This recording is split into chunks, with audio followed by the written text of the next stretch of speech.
Lea, help us understand, first of all, what is a lamprey?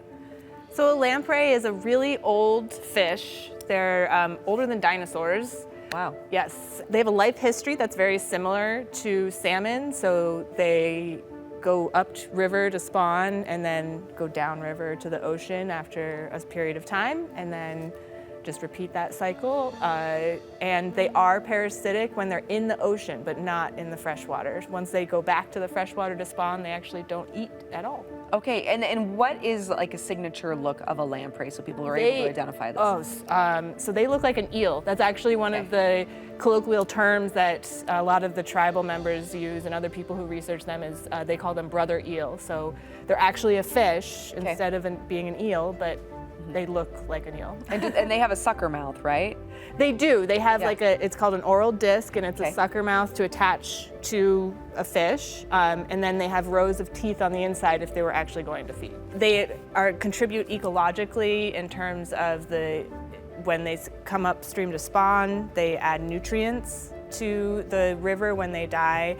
The larval lamprey are actually stream cleaners. They're filter feeders when they're in the freshwater, so they kind of act as stream cleaners.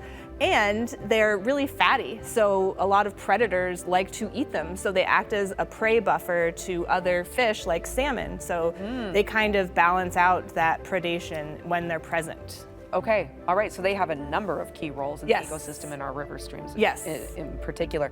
Why are the Pacific lamprey, to be very specific here, why are they important to the Nez Perce and other tribes in the Columbia River Basin? Well, so the Pacific lamprey used to be really abundant before the dams were put in, and so they're actually considered a first food of the tribal, the Pacific Northwest tribes, and so they're just as important as salmon to them. Oh, wow. Yeah.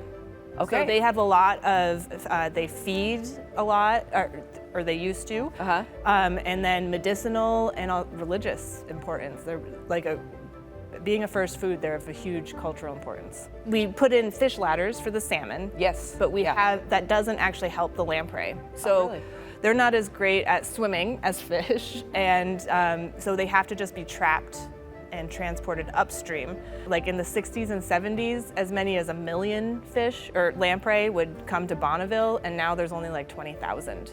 Oh, seriously? So numbers are way, way down.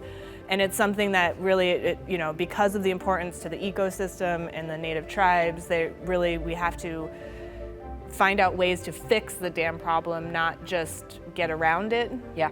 And that's kind of where the conservation efforts that I'm involved with come about. And currently what they're doing is something called translocating, which is where they trap them at Bonneville Dam and then they truck them all over the Pacific Northwest to the Salmon River, the Snake River, the Clearwater, all over. What's the goal of that then, of these restoration efforts? So the first goal was to actually halt the decline. Okay.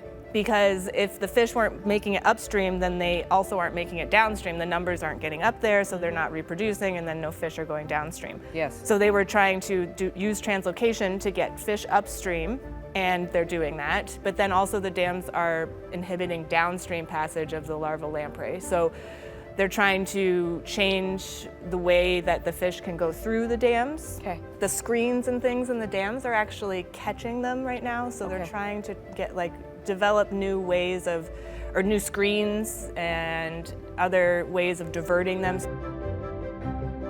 But not much is known about the biology and the life history of lamprey. They haven't got as much attention as salmon. Yes. And so when we were talking to the tribes and some of their other agencies, they don't know how to sex the fish reliably.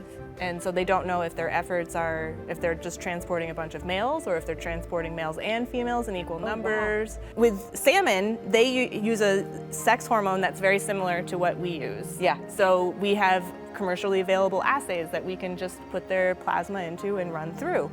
And it'll tell us whether or not they're maturing.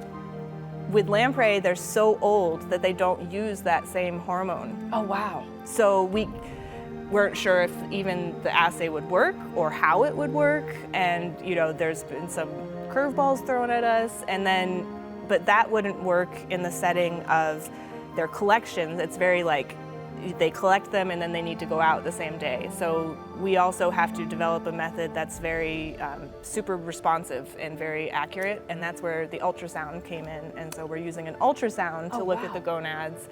And where can people go to learn more? There's the Pacific Lamprey Conservation Initiative, and then there's also the link at the bottom of your screen, which will take you to some information with the University of Idaho.